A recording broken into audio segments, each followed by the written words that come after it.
ঘটনাটা হচ্ছে সাঁইতার একটা বাইক আর দাঁড়কা মিরবাদ, ওখানে আছে মিরবাদ পেরিয়ে দাঁড়কা, ওখানকার একটা বাইক, দুটো বাইক, একটা বাইকে দুজন ছিল আর একটা বাইকে তিনজন, তার মধ্যে একটা মহিলা একটা বাচ্চা সাঁইতার বাইকটাতে। এখন সাঁইতার বাইকের যিনি চালক ছিলেন তিনি ওখানে স্পট ডেথ, এবং দাঁড়কার যিনি ভালো চালক ছিলেন চালক তিনি স্পট ডেথ।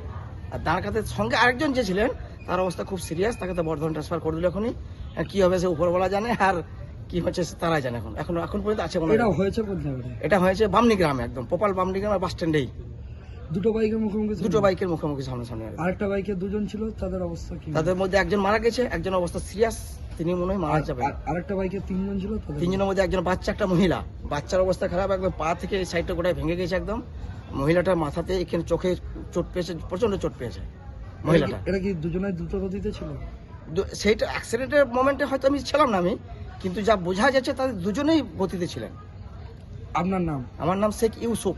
আপনি কি স্থানীয় আছেন? আমি অ্যাম্বুলেন্সের ড্রাইভার, সাঁইতা পৌরসভা অ্যাম্বুলেন্সের ড্রাইভার।